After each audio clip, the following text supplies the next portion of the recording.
Okay, so I'm going to do a little bit of revision on work from year 11, okay, and from the mechanics topic.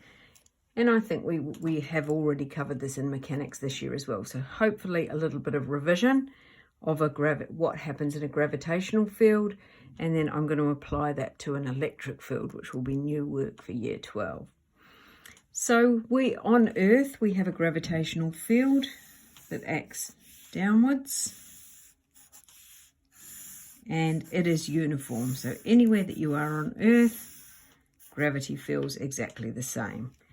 And the number we give to gravity is 10 newtons per kilogram. Okay, I know that we do 9.8, but I'm just for the purpose of this exercise, we can just call it 10.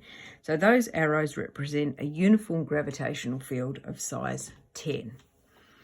So if I draw a mass, and I'm going to make it a 2 kilogram mass, okay, then that mass will have a force acting on it, okay, and it's the gravitational force which acts through its center, and that gives us its weight, okay, which is its mass times gravity.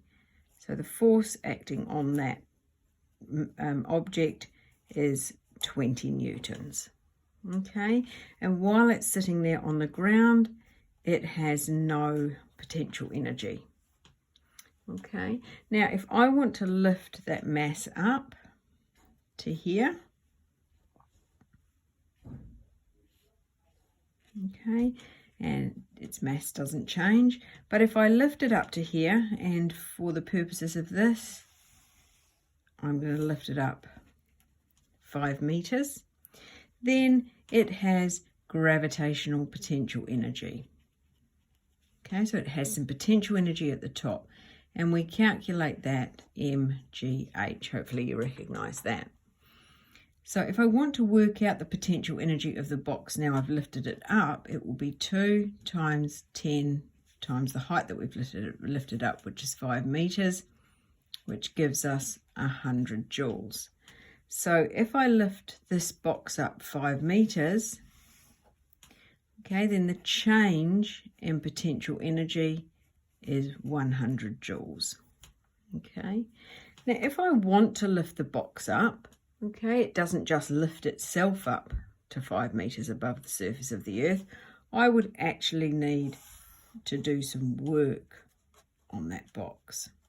Okay, and hopefully you remember from year 11 that work is equal to force times distance, and in this case it's the weight force, because I need to lift that up 5 meters. So it will be, it's 20 times a distance of 5 meters. So I would also need to do 100 joules of work to lift that box to the top. And one of the really important ideas in physics is that the energy gained by that box is equal to the work done on the box. So the work done in lifting it up to this height is exactly the same as the energy that it's gained. And I've just shown you that they're both 100 joules. The change in potential energy there is also 100 joules. So that's what happens in a gravitational field with objects on the ground. So let's have a look at what happens in an electric field. So I'm just going to arbitrarily name these plates, the positive one at the top and the negative one at the bottom. And again, when we have two charged plates, then we have an electric field this time between them, not a gravitational one, but an electric field. Okay, and that has the symbol E. Unfortunately, it's the same as energy, but in this case it doesn't. This E is the electric field strength. Okay, and in this case, all these lines are the same distance apart, so our electric field is uniform. Okay, it's the same everywhere. Now what I'm going to do is I'm going to add into my electric field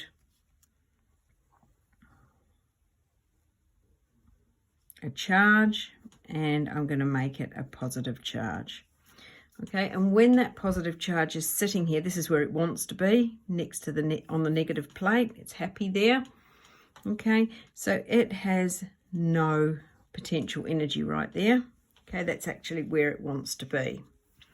So if we want to move this charge to the other plate over here, okay, we're actually going to need to do some work on it to give it some energy. So we need to do some work, okay, to give that particle some energy. So the work done is equal to the energy gained. So if we do some work on that positive charge, we can actually lift the positive charge to this plate. And at this point in time, I'm not going to go into the formula for work. I'm more interested in energy. So the positive charge does not actually want to be at the positive plate, just like the parcel over here does not want to be up in the air. It wants to be down on the ground where it is at its lowest energy level. Okay, so if I move this positive charge to here, then it's going to have some potential energy. And the way we calculate that potential energy is exactly the same as if it was in a gravitational field. But instead of having a mass, this charge doesn't have a mass, it has a charge. Okay, so it has a charge. Instead of the gravitational field, it's in an electric field. And instead of a height, we've actually moved it a distance. So these plates are a particular distance apart. So while it's a different situation, it's exactly the same idea. And so between the two plates, the change in potential energy is final minus initial, Q, E, D. Okay, so the change in potential energy is equal to the charge multiplied by the electric field multiplied by the distance that you've moved that charge. And in this case, we've moved it from one plate to the other. Okay, so that's the same idea applied to two different situations. So if we move something from one plate to a different plate, we have to do some work on it, and that charge will gain some energy.